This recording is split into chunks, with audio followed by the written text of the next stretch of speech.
Hello friends, मैं प्रदीप शर्मा आप सभी का MMKP यूट्यूब चैनल पर स्वागत करता हूं। तो आइए आज हम स्टार्ट करने वाले हैं एक्सरसाइज 1.3। देखिए क्या कहती है एक्सरसाइज 1.3। क्वेश्चन नंबर फर्स्ट देखते हैं। क्वेश्चन नंबर फर्स्ट में क्या कहता है वो, फिलिंग इन द सिंबल्स। ये वाला सिंबल्स आपको फिल करना होगा या ये वाला सिंबल आपको फिल करना होगा। इस तरीके से कट लगा होगा इन द ब्लैंक स्पेस। जहाँ पर आपको ब्लैंक स्पेस मिलेगा आपको दो सिंबल्स का यूज करना होगा या तो आपके पास ये वाला सिंबल आएगा उस ब्लैंक स्पेस में या आपके पास ये सिंबल आएगा उस ब्लैंक स्पेस में। अब मैं बता देता हूँ इन सिंबल का नाम क्या होता है। इसका मतलब होता है कंटेन करना, कि एक सेट दूसरे सेट में अगर कंटेन करता है तो हम इस वाले सिंबल्स का यूज करते हैं, और एक सेट दूसरे सेट में अगर कंटेन नहीं करता है तो हम इस वाले सेट सिंबल्स का यूज करते हैं, अर्थात इस तरीके से बनाकर उसमें क्रॉस लाइन बना देते हैं। तो इसे कहते हैं कंटेन करना, एक सेट को दूसरे सेट में कंटेन करना। और अगर आपसे पूछ लेता है इस तरीके से, इसका मतलब होता है बिलोंग करना। यदि कोई एलिमेंट, एक एलिमेंट उस सेट के अंदर बिलोंग करता है तब इस सिंबल का यूज किया जाएगा। जैसे मैं कहूँ वन एलिमेंट आपके पास बिलोंग करता है सेट ए के अंदर, और अगर नॉट बिलोंग करता है तो उसका मतलब होता है ये इस तरीके से क्रॉस लगाया जाता है, उसे कहते हैं नॉट बिलोंग करना, कि एलिमेंट उस सेट के अंदर बिलोंग नहीं करता। तो ये बात थी कुछ सिंबल्स की। अब बात करते हैं अपने क्वेश्चन की ओर। क्वेश्चन में पढ़ा हमने, पहला आपके पास पार्ट है 2, 3, 4, तीन एलिमेंट का एक आपके पास क्या है सेट है, जिसके अंदर एलिमेंट है 2 है, 3 है, 4 है, और दूसरा सेट है आपके पास 1, 2, 3, 4, 5। इस तरीके से हमारे पास दो सेट है, एक सेट 2, 3, 4 का, एक सेट 1, 2, 3, 4, 5 का। तो उसमें ये बता रहा है कि फिलिंग इन द ब्लैंक्स में कि कंटेन आएगा या नॉट कंटेन सिंबल्स का यूज होगा। तो आप खुद देखिए 1, 2, 3 आपके पास है, 1, 2, 3, 4, 5 है, 2 भी एलिमेंट है, 3 भी है, 4 भी है, वो आपके पास इधर रखे हुए 2, 3, 4। तो यहाँ क्या आएगा, ये आएगा ये वाला सिंबल, ठीक, कंटेन करेगा। पूरा कंप्लीटली ये सेट इस सेट के अंदर कंटेन करता है, तो ये क्या आएगा, कंटेन करने वाला सिंबल है। अब बात करता हूँ दूसरे की। दूसरे में क्या है, A, B, C तीन एलिमेंट का एक सेट है। दूसरा सेट क्या है, B, C, D, दूसरा सेट भी तीन एलिमेंट का ही सेट है। बट आपको देखना होगा क्या एलिमेंट A, B, C तीनों इस सेट के अंदर बिलोंग करते हैं। तो यहाँ A है, यहाँ A नहीं है, तो इसके अंदर बिलोंग नहीं करता है, इसमें सिंबल आएगा ये वाला। ठीक, दो क्वेश्चन हमने किए। चलते हैं क्वेश्चन नंबर फर्स्ट का थर्ड पार्ट की ओर, जो कहता है कि X such that X is a student of class 11 of your school. कि एक आपके पास सेट बनाया है कि आपके स्कूल में जो क्लास 11th के बच्चे हैं उनका आप एक सेट बनाइए। दूसरा एक सेट बनाया है उसने कि X such that x student of your school, कि आपके पास जितने भी स्टूडेंट हैं सारे के सारे स्कूल के, उन सबका एक सेट बनाइए। तो अब आप बताइए क्या 11th क्लास के जितने भी बच्चे हैं उन सबका सेट अगर आप बनाते हो तो क्या स्टूडेंट जो आपके सारे के सारे स्कूल के हैं उसी के अंदर लाइक करेंगे? क्या उसी के अंदर कंटेन वो सेट करेगा? तो कंटेन करेगा, क्योंकि 11th क्लास भी आपके स्कूल की ही तो है। जब स्कूल की क्लास है तो हम कहेंगे कि वो उसके अंदर कंटेन करेगा, अर्थात इसमें सिंबल आएगा आपके पास ये वाला। चलिए चलते हैं नेक्स्ट क्वेश्चन, क्वेश्चन नंबर 4 की ओर। 4 क्वेश्चन कहता है कि X such that X is a circle in the plane. कि उसने कहा कि एक सेट बनाइए जो कि आपके पास सर्किल का होगा, किस पे, प्लेन पे। प्लेन के ऊपर आप सर्किल बनाइए, सर्किल बनाते बनाते उन सर्किल का कलेक्शन कीजिए और एक सेट बना लीजिए। वो आपने सेट बनाया। फिर उसने कहा कि एक आपके पास X such that X is a circle है जो इसी प्लेन के अकॉर्डिंग लाई करता है, बट उसकी रेडियस क्या है, 1 है। अगर एक सर्किल की रेडियस 1 लेते हैं और वो उसी प्लेन के अंदर लाई करता है, उसका आप करेक्शन करते हो और सेट बनाते हो तो ये सेट बनता है। और यहाँ पर उसने कोई रेडियस की बात नहीं करी, प्लेन की ही तो बात करी है, सेम प्लेन पे बात करी। हो सकता है यहाँ पर 2 रेडियस का प्लेन सर्किल बनाया जाए, 3 रेडियस का सर्किल बनाया जाए। तो 3 रेडियस या 2 रेडियस का जब आप सर्किल बनाओगे 2 यूनिट का, तो वो 1 यूनिट के रेडियस के सर्किल में कैसे कंटेन करेगा भाई? Not possible. तो वो कंटेन नहीं करेगा, तो इसमें सिंबल आएगा आपके पास इस तरीके। हाँ, अगर ये आपके पास 1 यूनिट इधर होता और ये प्लेन सर्किल इधर होता तब तो यहाँ पर कंटेन कर जाता। क्यों? क्योंकि 1 यूनिट सेम प्लेन में कंटेन करेगा, क्योंकि हमें पता नहीं है प्लेन कितना बड़ा है। हो सकता है 2 यूनिट का हो सकता है 3 यूनिट का हो, 4 यूनिट का हो, और हो सकता है 0 यूनिट का हो। तो उसे कंडीशन देनी पड़ेगी कि आपके पास प्लेन कितने यूनिट का, इतने यूनिट का और इतने यूनिट का उसके अंदर कंटेन करता है। अगर कंटेन करेगा तो कंटेन वाला सिंबल आएगा, नहीं करेगा तो नॉट सिंबल आएगा। तो यहाँ सिंबल कौन सा आएगा? Not contain. चलिए चलते हैं क्वेश्चन नंबर 5 की ओर। क्वेश्चन नंबर 1 का 5th part, x such that X is a triangle in, आपके पास किसके अंदर? प्लेन के अंदर। वो क्या बात कर रहा है कि आपके पास एक ट्रायंगल है, किसके अंदर है? प्लेन के अंदर है। तो x such that X is a rectangle in the, आपके पास प्लेन के अंदर। एक सेट में तो बात कर रहा है रेक्टेंगल की और एक सेट में बात कर रहा है वो ट्रायंगल की। जब ट्रायंगल की बात कर रहा है तो वो किस में है? प्लेन में। और रेक्टेंगल की बात कर रहा है वो भी आपके पास किस में? प्लेन में। तो भैया जब रेक्टेंगल होगा और ट्रायंगल होगा तो ट्रायंगल में 3 साइड होती हैं और रेक्टेंगल में 4 साइड होती हैं। तो 3 साइड और 4 साइड तीनों डिफरेंट हो सकती हैं 2 साइड आपके पास सेम हो सकता है तीनों आपके पास सेम हो। तो इस तरीके से ट्रायंगल रेक्टेंगल में कंटेन नहीं कर पाएगा, नॉट इक्वल टू कंटेन का साइन आएगा। चलिए करते हैं क्वेश्चन नंबर आपके पास फर्स्ट का 6th पार्ट, जो कहता है कि X such that X is A equilateral triangle. Equilateral triangle उस ट्रायंगल को कहते हैं जिसकी तीनों साइड क्या होती हैं? सेम होती हैं, इक्वल होती है, जिसे हम समबाहु त्रिभुज भी कहते हैं। फिर उसने कहा आपके पास X such that X is a triangle है जिसकी सेम प्लेन है, मतलब उसकी तीनों साइडें क्या है? सेम है। अब आप खुद सोचिए, वो यहाँ तो कह रहा है कि आपके पास एक ट्रायंगल है जिसकी आपके पास सेम प्लेन है, और यहाँ कह रहा है वो इक्विलेटरल ट्रायंगल है। तो इक्विलेटरल ट्रायंगल बोलो या सेम प्लेन के लिए ट्रायंगल बोलो, दोनों का मतलब एक है। तो यहाँ आएगा कंटेन, कि वो कंटेन करेगा किसमें? इक्विलेटरल ट्रायंगल कंटेन करेगा triangle in the same plane के अंदर। चलिए बात करता हूँ नेक्स्ट पार्ट की, जो आपके पास है 7 पार्ट में कहता है कि X such that X is an even natural number, कि एक आपके पास सेट है, जो सेट आपके पास कैसा है? इवन नेचुरल नंबर का सेट है, ठीक। और दूसरा आपके पास है x such that X is an integer का, एक सेट इंटीजर का सेट है, एक आपके पास इवन नेचुरल नंबर का सेट है। तो आप खुद ही सोचिए, इवन नंबर के अंदर आपके पास इंटीजर नंबर के अंदर आपके पास इवन नेचुरल नंबर भी आएंगे, और नेचुरल नंबर भी आएंगे, होल नंबर भी आएंगे, पॉजिटिव भी आएंगे, निगेटिव भी आएंगे। तो इवन नेचुरल नंबर कंटेन करेगा आपके पास इंटीजर के सेट में, तो सिंबल आपके पास ये आएगा। तो हमने क्वेश्चन नंबर 1 में ये सीखा कि कौन सा सेट किस सेट के अंदर कंटेन कर रहा है, और अगर कंटेन कर रहा तो सिंबल ये आएगा, और कंटेन नहीं कर रहा तो सिंबल नॉट कंटेन वाला आएगा। तो आइए चलते हैं क्वेश्चन नंबर आपके पास 2nd की ओर। 2nd क्वेश्चन में क्या कहता है, देखिए, ट्रू या फॉल्स। अब बात कर रहा है सिर्फ ट्रू या फॉल्स की। अगर आपके पास पूरा का पूरा सेट एक सेट से दूसरे सेट में कंटेन कर रहा है तो वो क्या कहलाएगा? ट्रू होगा। और अगर कंटेन नहीं कर रहा तो वो क्या कहलाएगा? आपके पास फॉल्स कहलाएगा। चलिए देखिए पहले पार्ट लेते हैं। फर्स्ट पार्ट में है A comma B not contain B comma C comma A. देखिए बी और बी यहाँ भी हैं, ए बी और ए यहाँ भी हैं, तो ये सिंबल्स गलत यहाँ लिखा है इसने। यहाँ पर क्या था? कंटेन करने का, बट हम क्या लिखेंगे यहाँ पर? फॉल्स।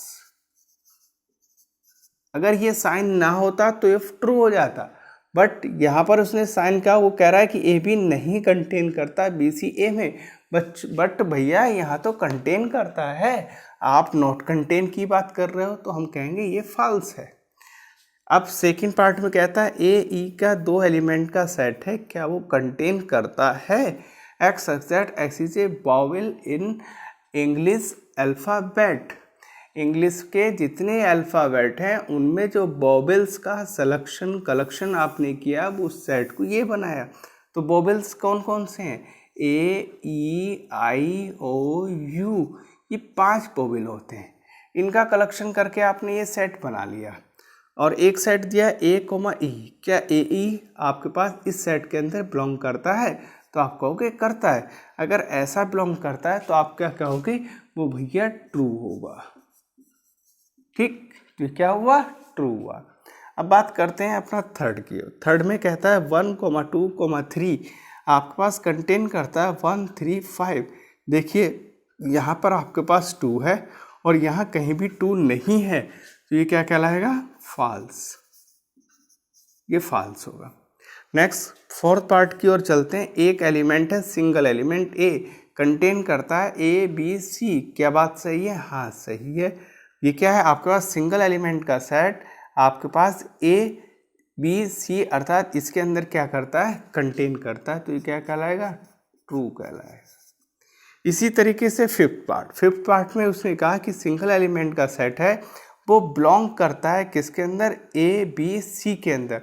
तो इस तरीके से वो कहता है ए बी सी आपके पास क्या करता है?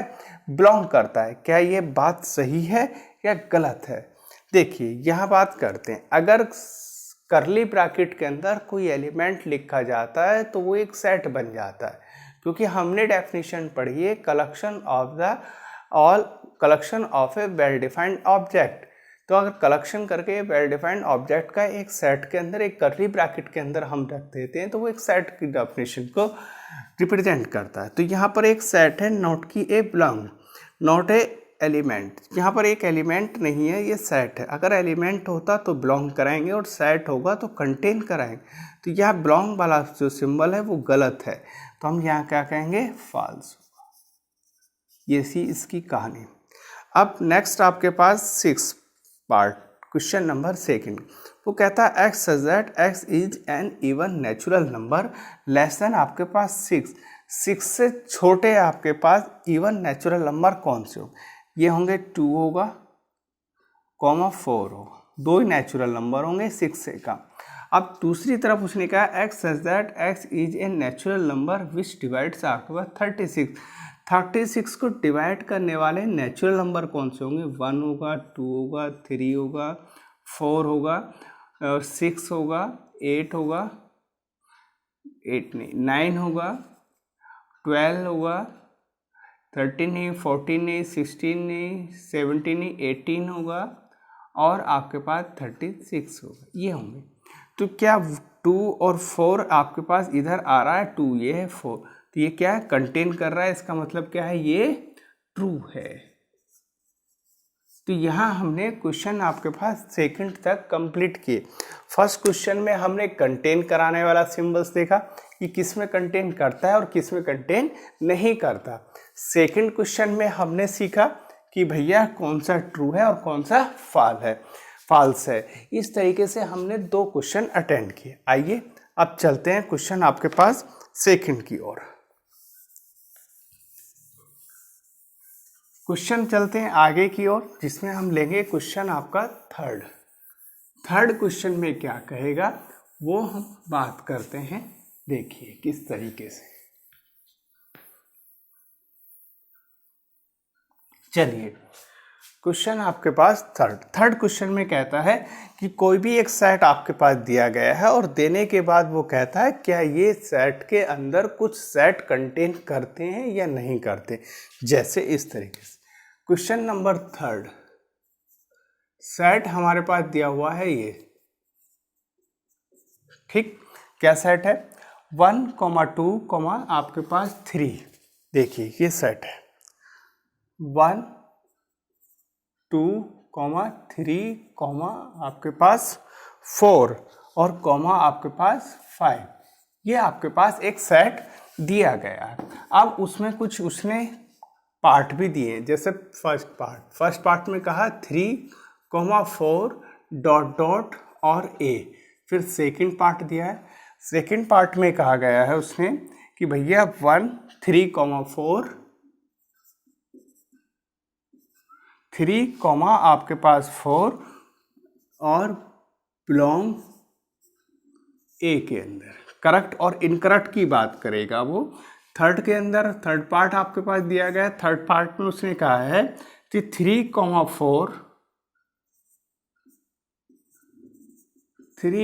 4 ये आपके पास है कंटेन करता है ए के अंदर, ठीक। ये सारी की सारी बातें वो कर रहा है। और नेक्स्ट आपके पास 4 पार्ट में उसने क्या कहा? 4 पार्ट में कहा है कि भैया 1 बिलोंग करता है ए के अंदर, फिफ्थ पार्ट में कहा है कि भैया 1 कंटेन करता है किसके अंदर, ए के अंदर। 6 पार्ट में बोला है कि आपके पास 1 to 5 कंटेन करता है ए सेट के अंदर।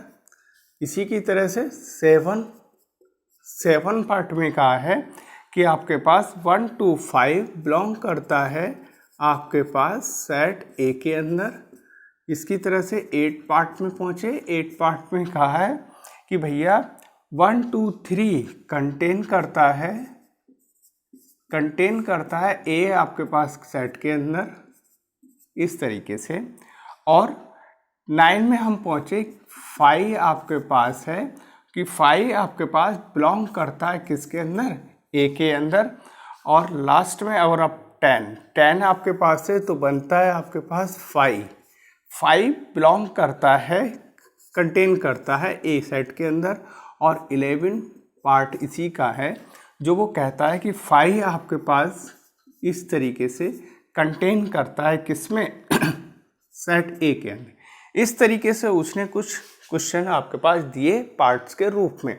अब वो आपसे ये जानना चाहता है क्या ये आपके पास करेक्ट है, कौन सा इनकरेक्ट है, कि करेक्ट और इनकरेक्ट की वो बात कर रहा है आपसे। देखिए पहले की बात करता हूँ। उसने कहा 3,4 एक सबसेट है जब भी इस तरीके से लिखा जाएगा। और यहाँ ए क्या है, एक सेट है। सेट के अंदर जो भी होगा वो एलिमेंट होगा। और जब सबसेट की बात करेंगे तो वो कलेक्शन ऑफ सबसेट किसकी डेफिनेशन होती है, पावर सेट की होती है।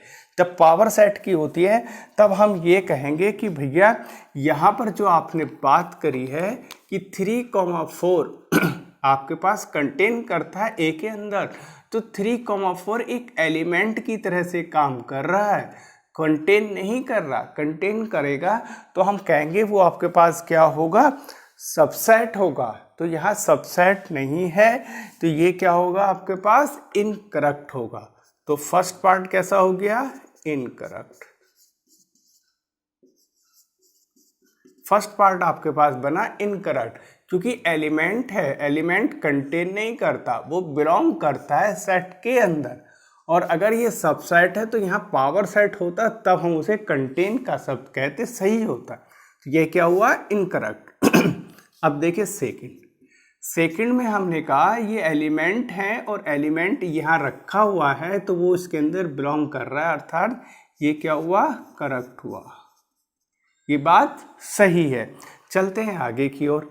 थर्ड पार्ट में कहता है 3,4 करली ब्रैकेट के अंदर बंद, फिर एक करली ब्रैकेट और फिर कंटेन करता है किसके अंदर, ए के अंदर। तो यहाँ देखिए 3,4 एक एलिमेंट बनाया, फिर उस एलिमेंट को फिर आपने ब्रैकेट में रखा और कंटेन कराया, तो आप क्या कहोगे, वो कंटेन करता है। अर्थात ये बात कैसी हो गई, करेक्ट हो गई। ठीक है, अब चलते हैं नेक्स्ट फोर्थ की पार्ट की ओर। फोर्थ पार्ट में कहता है कि 1 एक एलिमेंट है जो बिलोंग करता है किसके अंदर, सेट ए के अंदर, जो कि सही बात है भैया, ये बिलोंग करता है। तो ये क्या होगा आपके पास, करेक्ट होगा। ठीक, इसके बाद पहुंचते हैं हम फिफ्थ पार्ट पे। फिफ्थ पार्ट में उसने कहा 1 कंटेन करता है ए के अंदर, तो 1 एक एलिमेंट है जो कि उसके अंदर आपके पास बिलोंग करता है। और यहाँ का 1 कंटेन करेगा सेट के लिए, सबसेट होता तो करता ना, तो ये क्या होगा, इनकरेक्ट होगा। चलिए इनकरेक्ट हुआ। बात करते हैं 6 पार्ट में। वो कहता है 1 to 5 ये आपके पास है, क्या कंटेन करता है सेट ए के अंदर। तो आप देखिए 1 to 5 आपके पास एक एलिमेंट की तरह एक सेट कंटेन करा रहे हैं किसके अंदर, आपके पास एक सेट के, जो कि बात क्या है, सही है। चलिए इसके बाद आते हैं हम 7 पे। 1 to 5 क्या बिलोंग करता है ए के अंदर, जो कि इनकरेक्ट। नेक्स्ट आपके पास 8 नंबर में सीखा 1 2 3, 1 यहाँ पर, 2 यहाँ पर, 3 यहाँ। और 3 के साथ कौन है 4, और वो कह रहा है 1 2 3 क्या कंटेन करता है ए के अंदर। तो आप खुद ही सोचिए, क्या 1 2 3 आपके पास है और उसमें 4 नहीं है। अगर 4 होता तो करेक्ट होता, बट यहाँ 4 नहीं है, तो ये क्या हो गया, इनकरेक्ट हुआ। देखिए इनकरेक्ट हुआ। इसी तरीके से हम पहुँचते हैं 9 पार्ट की ओर। 9 पार्ट में उसने कहा कि एक 5 एलिमेंट है, वो आपके पास बिलोंग करता है किसके अंदर, ए सेट के अंदर। तो आप सोचिए 5 आपके पास एलिमेंट नहीं होता, वो आपके पास एक सबसेट होता है, वो एक कंटेन करता है सेट के अंदर। तो 5 यहाँ पर एलिमेंट नहीं है, वो एम्प्टी है, और एम्प्टी में कोई एलिमेंट नहीं होता है जो कि बिलोंग नहीं करेगा, तो ये क्या कहलाएगा, इनकरेक्ट। ठीक, इसके बाद पहुंचते हैं हम 10th नंबर। 10th नंबर में उसने कहा 5 आपके पास है, कंटेन करता है किसके अंदर, ए सेट के अंदर। तो आप खुद ही सोचिए 5 अपने आप में एक सबसेट होता है, हम उसे करली ब्रैकेट में नहीं लिखते। अगर करली ब्रैकेट में लिखते हैं तब उसका नोटेशन 5 होता है, अर्थात 5 इक्वल टू करली ब्रैकेट जो कि ब्लैंक होता है, वो भी क्या होगा, एक आपके पास सबसेट होगा। तो इस तरीके से हमारे पास जो दिया गया है ये 5, ये कंटेन करेगा ए सेट के अंदर और ये होगा करेक्ट।